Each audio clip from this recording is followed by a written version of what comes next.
McClurkin, and I thank you all for listening today. I am here today with Hybel Ferguson Davis.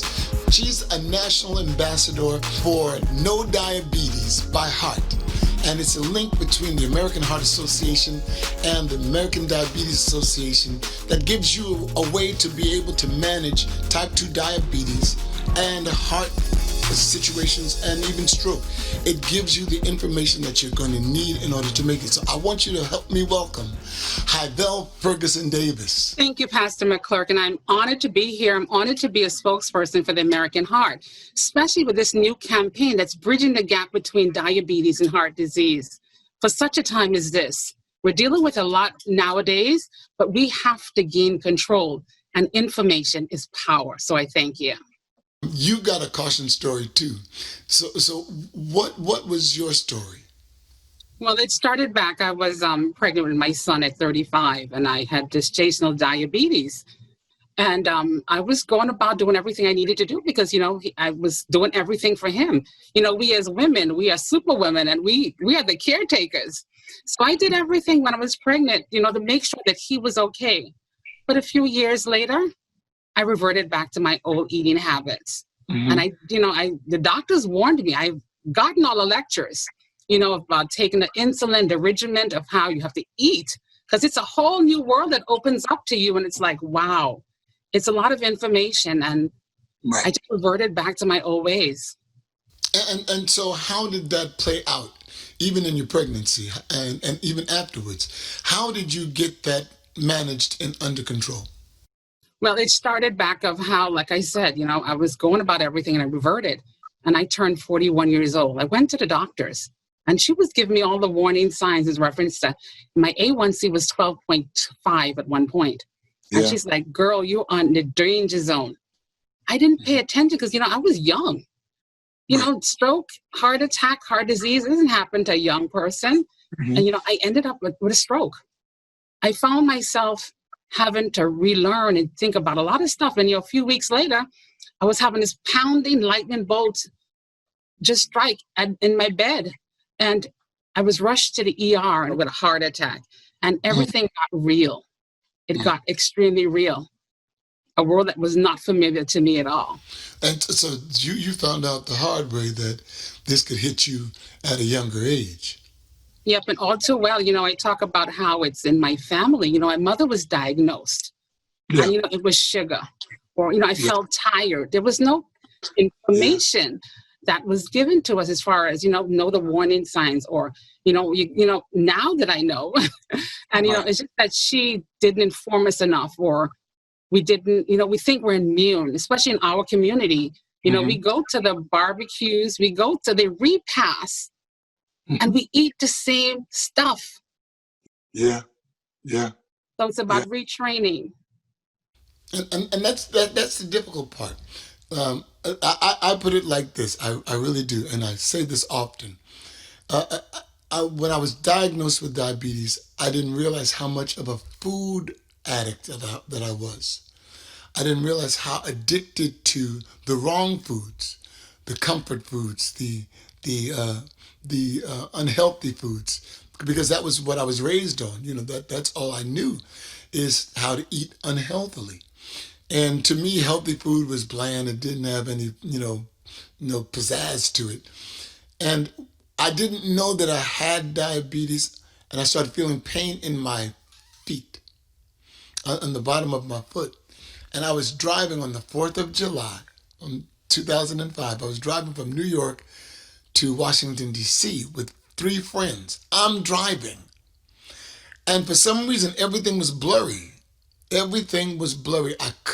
kept blinking my eyes trying to get clarity of sight. Could barely read the signs. I've got my friends reading the signs for me while I'm driving. Half blind. And when we got to Baltimore, and I knew that I'd stop at the rest stops every 20 minutes, every 30 minutes. I'm drinking incessantly. I'm drinking all the wrong things. I'm drinking apple juice. I'm drinking grape juice. I'm drinking slushies and Slurpees. And didn't know what I was dealing with because that wasn't a conversation that we had. Like you said, the old folks in my family called it the sugar. And, I got the sugar, and but it wasn't something that we understood or realized how dangerous it was, and surely didn't think that it was hereditary and could be passed down. And I finally, God really told me, go to the hospital. We were in Baltimore, and when I heard go to the hospital, I drove about maybe 200 feet, and there was an H sign, the hospital sign, and I literally just pulled off the highway and went to the Baltimore hospital. I went in. Nobody was in there. I went into the bathroom, and when I finished in the bathroom, I felt myself getting dizzy, and I started to faint, and I pulled the cord, the emergency cord, and they came in. My blood sugar level was over 700, and my A1C was 13, and I could barely see. And that's when I found out that I had diabetes. And then even after that, I knew I had diabetes, but I didn't know how it affected. I knew I had diabetes, but I didn't know how it affected the rest of my body. I didn't know how it affected my heart. I didn't know how it affected my eyes. All I knew is that they put me on metformin. Then they changed me to injections of insulin.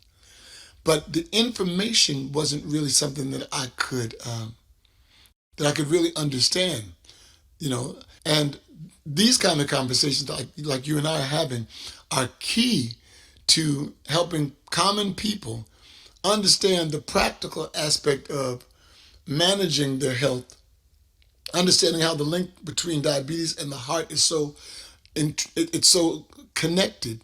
They need to really pay attention to how they're living, what they're doing, how they're eating, and how to better their lives. And it starts by, one simple change, go into nodiabetesbyheart.org. It's the information. I wish the information was there for me. I talk a lot Right. in reference to, I would say this is my ministry, right? Pain has its passion, and passion has its platform. We have, we as women, we have our scars, and we all have, men or women, we have scars. It's the physical scars, spiritual scars also. And then we have to do inventory of everything, because we can pray, but prayer without works is not void. We have to get up and meet God where He wants to. There were many days that, after I came home from the stroke, I couldn't walk. Little stuff that we take for granted, of just brushing our hair or buttoning up. I had to have a nurse here to take care of my basic needs. And, when you're sick, nights last so long, but joy comes in the morning. And so I got a support team. My husband, where, I didn't know, but I couldn't move. I was in actually a walker, and he would pull the chair up so I can see the sunrise, because that tells me that God is evident, that I have a new day. And I just grabbed onto that light, God, and the essence of that sunrise, of understanding that I had to take some personal accountability. I had to go to my doctors. I had to learn everything and put everything in my arsenal to learn how to fight the smart fight. So I arm myself, and I'm an ambassador, and I'm just spreading the mission. We have, God talks in Ezekiel about, dry bones, and how, He can make a heart of stone into a heart of flesh. And He can do that for us. But we have to get the information and arm ourselves. Exactly. And again, I thank you for taking this time with us today. I thank you so much for giving us your experience. And I really want to continue a conversation with you, because I think that an ongoing conversation is needed, not just a one and done, but there needs to be an ongoing conversation that we can continue to drive the point home about how this horrible thing called diabetes is manageable, and how, if unmanaged, how it affects our heart and our lives. So if you would make yourself available again, I would be more than happy to continue this conversation with you. It is a blessing meeting you, Havel, and thank you again. And for everybody else that wants to know more about this, for you and your loved ones, all you've got to do is go to nodiabetesbyheart.org. Thank you again for being that generous woman to come on in and to lend your story to this situation. It's that urgent, and I thank you. God bless you, your husband, your family, and live long and prosper. And we'll be talking to you some more about no diabetes by heart.